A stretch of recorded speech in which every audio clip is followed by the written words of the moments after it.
Naannoo Oromiyaa godina Shawaa kaabaa Nadagamitti dhaladhe. Maatiin koo ijoollee 6 qabu. Dubartoota 3 dhiira 3 qabu.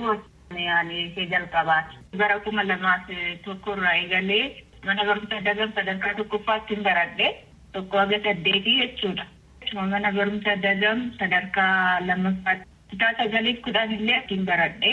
Dhaloota koo baadiyyaa waan tureef karaa sa'aatii 2 olii deemaa barachaa ture. Maatii qotee bulaarraa waan dhaladheef humna mana keessaas waan garaagaraa hojjechaa tuma galgala baadiyyaa waan taaneef ibsaa maal waan hin jirreef kurraajiidhaan halkan dubbisaati. Guyyaa immoo haala gaariidhaan barumsa koo haga kutaa 10tti xumure. Subsaaratorii immoo fiicheettiin baradhe kutaa 12. Attam ture qabxiin keessan? Mana barumsaa irraa illee adda dureen ture. Seekshinii irraa seekshinii walii galaa tokkoffaa ba'aan ture. Leenjii fakkeenyaaf akka laayif istiilii jedhamu leenjee barattoota illee leenjisaan ture. Bara 2013 damee barnoota naachuraal saayinsii yookiin keemistiriitiin yuunivarsiitii Jimmaa jooyin godhe. Bara 2015 digirii tokkoffaan eebbifame. Yeroo nu barannu damee naachuraal saayinsii waggaa 3 ture. Yeroo dhiyoo kanatti waggaa 4 ta'e malee turtiin waggaa 3 ture yeroo sanatti. Qabxii gaarii galmeessisee waan tureef ministeerri barnootaa iskoolaarshiippii naa kenneen daayirektii bara 2016 immoo maastartii koo Haramayaa yuunivarsiitii jooyin godhe jechuudha. Bara 2018tti maastartiidhaan eebbifame. Damee analytical keemistiriidhaan. 2019 fi 2020 immoo Boongaa yuunivarsiitii leektararaan tajaajilaa ture. Isanitti aansee 2021 irraa eegalee immoo carraa barnootaa naaf kennameen PhD koo eegalee jechuudha Jimmaa yuunivarsiitiitti. Digirii sadaffaa koo amma Jimmaa yuunivarsiitii irraa waggaa 3 walakkaa booda haaluma gaariin xumureen PhD koo xumureen jira jechuudha amma. Adeemsa kana keessatti gaa'ilaan dhaabne barumsumatti fuulleffattanii? Bara 2018 keessa akkuma maastartii koo xumureen gaa'ila dhaabadheen ture. Mucaa jalqabaan qaba. Mucaa jalqabaa koo kan hin ta'e PhD koo erga jalqabee booda barumsa PhD barachaatiin ta'e mucaa ishee jalqabaa koo jechuudha. Irrakki suuree kun barnootaa wajjin wanti mana keessaa wanti ijoollee? Daa'ima guddisuun mataan isaa chaalenjii danda'e qaba. Rispoonsibiliitiin maatii jira. Maatii koorraallee mucaashee jalqabaa waan ta'eef rispoonsibiliitiin maatirree narra ture. Goleewwan koo barsiisuun jira. Bultii mataa kootis waan qabuuf rispoonsibiliitiin mana keessaas jira. Adeemsi PhD immoo baay'ee ulfaataadha. Akkuma beekamu keessattuu biyya keessatti rakkoo garaagaraa nama mudata. Kana hunda galanni rabbiif haa ta'u jabaadhee tumaanis akka hin kennine. Hunda isaa xumuree argate jechuun barbaada. Abbaan warraa hammam sin gargaaran? Abbaan warraa koo asuma Jimmaa yuunivarsiitii hojjetaa.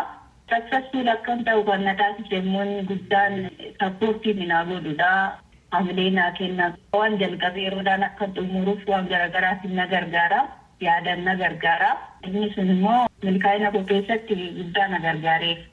Dr. Tolashii akka kana onnattanii akka itti ciccitan kan sin taasise maal?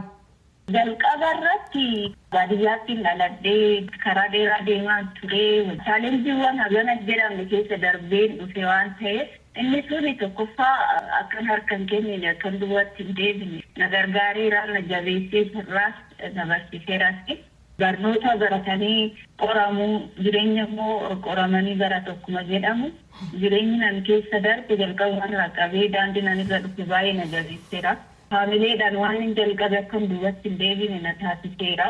Inni kan biraa immoo ammuma koo irratti yeroo koo waan hin taane irratti gonkumaa dalgaan tokko ana biratti gatii qabdi. Waan nan fayyadne irratti yeroo koo gonkumaa balleessuun barbaadu. Waan jalqabe yeroo kennameef keessatti akkam xumuree darbu na taasiseera. Yeroo baay'een rizaaltii kadhumaa malee bifuuwwan nu mudatan ilaalee miti kan hin tarkaanfadhu. Inni sun immoo akka milkaa'u na taasiseera. Isin obboleettotaaf maal jechuu barbaadu?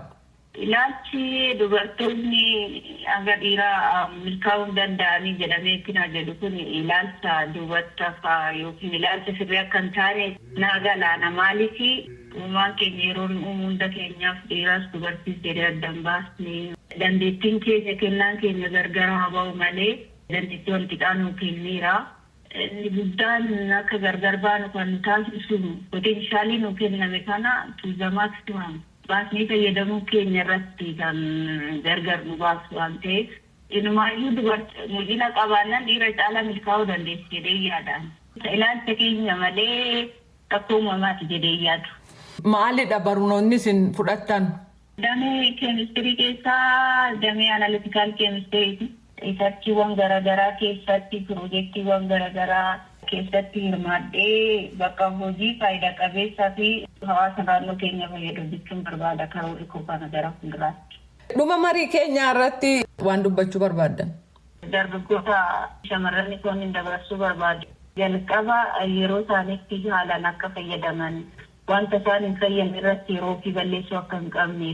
Milkaa'ina yeroo barbaanne bu'aa bahii garaagaraa keessa dabarru malee saksesfuul ta'uu akka hin dandeenye beekamaadha.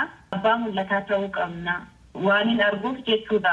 Barsiisas waan hin ta'eef yeroo baay'ee barattoonni sooshaal miidiyaa kanaan qabamanii halkanii guyyaa yeroo fi achirratti mancaasaa oolu waan ta'eef sirriitti hojiirra oolu akka qabaatu jabaadhaan jechuu barbaada.